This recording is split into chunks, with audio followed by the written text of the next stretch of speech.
Mawira Chitima. 10 minutes, please. Thank you very much, and thank you very much, the organizers, for inviting IFAD to participate in this workshop. We are grateful to be part of it, and also thank you to Monsignor Chika, who really ensured that we participate. Let me start by saying that IFAD is a specialized agency of the UN. It's the only UN agency that lends money to governments. So we are not a normative UN agency, but we are a lending agency. So we are really part of the International Finance Institution family. So my presentation today is really going to focus mainly on what we are doing in terms of financing for improved access to water.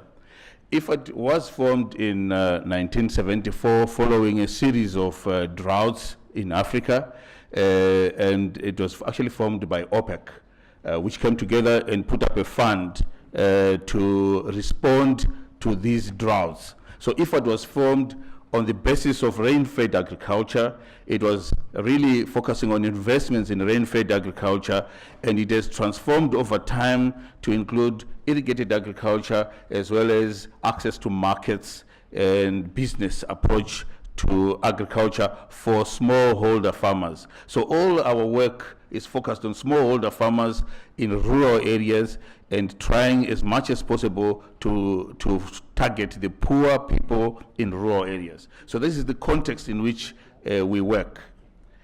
At IFAD, we have also recognized that water stress is the biggest risk to this mandate for IFAD and for rural transformation. Without access to adequate quantities of water in good quality water, we will not achieve the Sustainable Development Goals, all of them.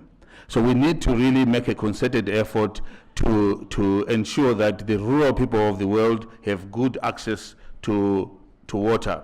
And what we are going to talk about today is how we are trying to ensure that we achieve this.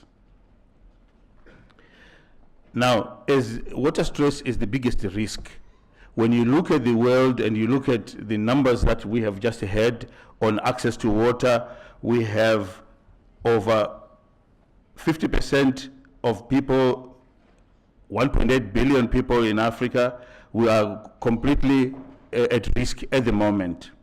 And with 2/3 of the world living under water stress conditions, it's an imperative that we have more inflow of investments into the water sector, which at the moment, if you read the SDG 6 synthesis report on investment in water, there is a very big gap between the required investments and the current investments in water.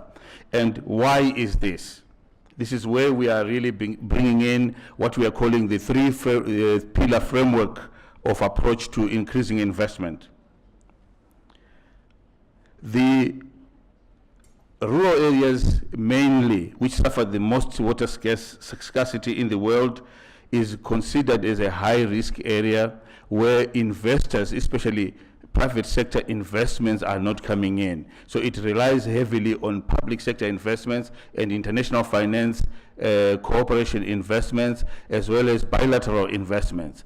But what we would like to see is an increased private sector investment, as well as investment by the inhabitants of these rural areas. So people have to invest more of their own money into improved water access. And I'll define what that improved water access is in a minute. So what we need to see is inflows of external money, but also investments by the inhabitants. But this is not happening. This is because when people invest in water, the returns are not as clear as they should be. And we are looking at a situation where, in one hand, government policies do not favor and promote private sector investments, especially own investments. FAO has concluded that the largest form of investment that is actually happening in the water sector in rural areas is own investment, which is much larger than any government investments. And so we want to see more of this happening at the moment, which is more sustainable because people are investing in their own assets.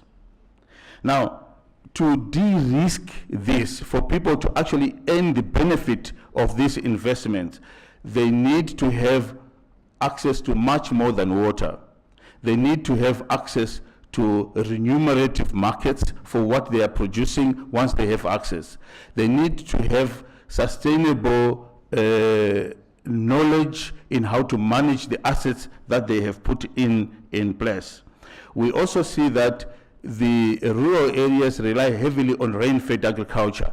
And speaking to engineering university, what we see also is a lot of effort is put on what is called blue water investments and less on green water investments. And what we would like to see is a lot more knowledge on rain-fed water management and increase in investments in rain-fed water management. In effort, what we have done is compared the investments that we get, the returns that we get in rain-fed water management. We see that for every dollar invested in rain-fed water management, it gets 6 times more than a dollar invested in irrigation. But you then ask us, what is our proportion in terms of our funding that goes to rain-fed water management? It is 1% of our $30 billion investment. How much goes to irrigation investments? It is 10%. Okay, so there seems to be a mismatch there because there's so much focus on investing in irrigation and less focus on investment in rain-fed water management.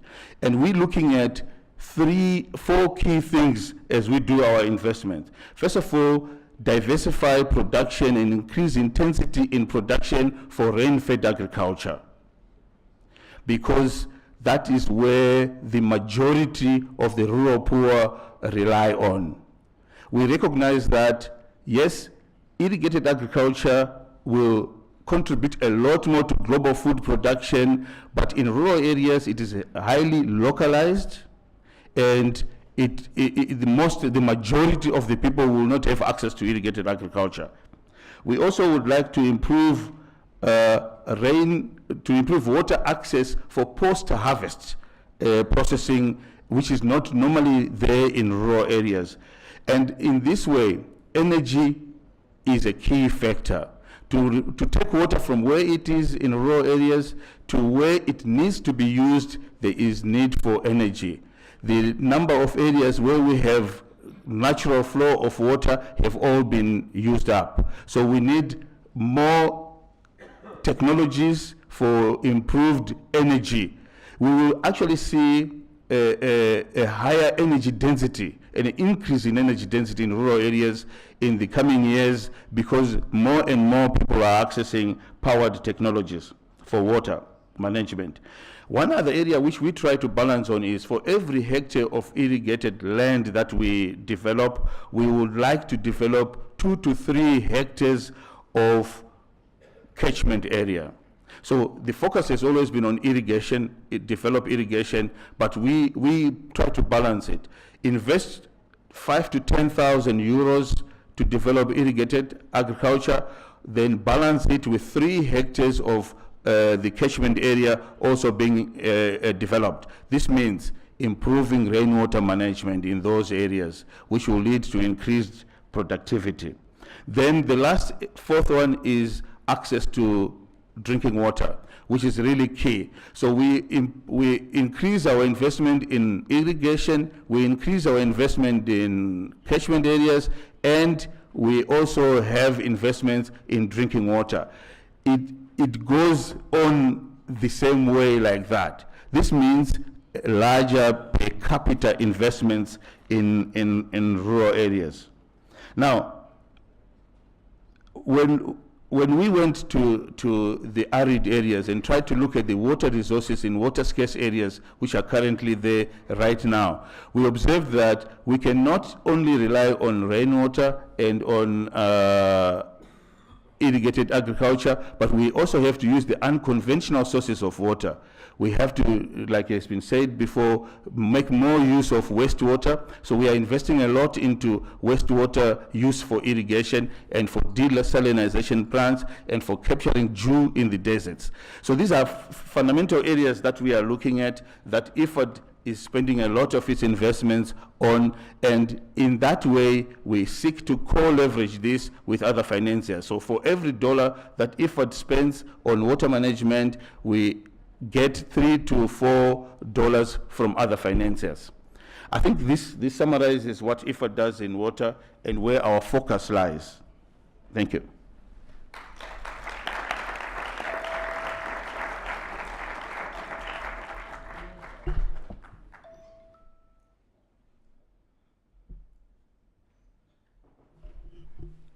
Thank you very much for your excellent presentation